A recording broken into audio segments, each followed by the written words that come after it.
మొన్న రాత్రి పల్లెర్లమూడిలో జరిగిన ఘటన అత్యంత దారుణం, అమానవీయం, అమానుషం. ఒక తాగుబోతు విధవ చేసింది సభ్య సమాజం అంతా కూడా ఖండించాల్సిన అవసరం ఉంది. అటువంటి వ్యక్తిని కఠినాతి కఠినంగా శిక్షించాల్సిన అవసరం కూడా ఉందని చెప్పేసి భావిస్తా ఉన్నాను.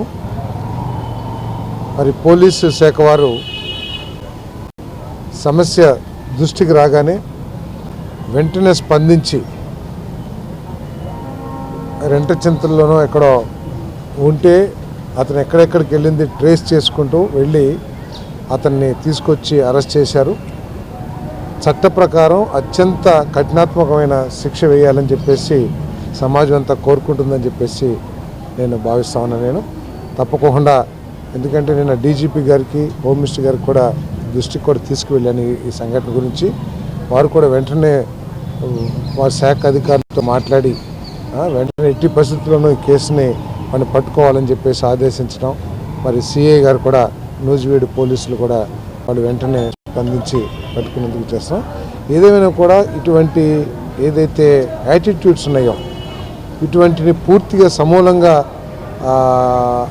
ఆలోచనల్ని నాశనం చేయాల్సిన అవసరం ఉంది.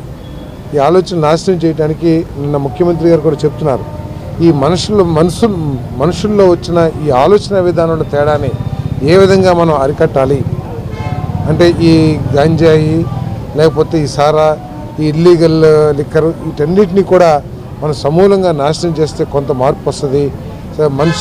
మనుషుల ఆలోచనలో కూడా మార్పు వచ్చే విధంగా పోలీస్ డిపార్ట్మెంట్ పనిచేయాలని చెప్పేసి కూడా నేను సమీక్షలో చాలా స్పష్టంగా ఆదేశించడం జరిగింది. ఎవరైనా సరే తప్పు చేస్తే వాళ్ళని కఠినాత్మకంగా శిక్షించమని చెప్పేసి కూడా ముఖ్యమంత్రి గారు చెప్పారు. తప్పకుండా పోలీస్ శాఖ వారు మరి ఆ దిశలో పనిచేస్తారని చెప్పేసి భావిస్తా ఉన్నాను. పాప బాగుందండి, భగవంతుడి దయ వల్ల పాపకు ఎటువంటి అపాయం జరగలేదు. చిన్న తప్ప ఏం లేదు. She'll be discharge. నాకు తెలియదు, డాక్టర్ గారు చూసి ఇవాళ రేపు చూసి చాలా బాగుంది.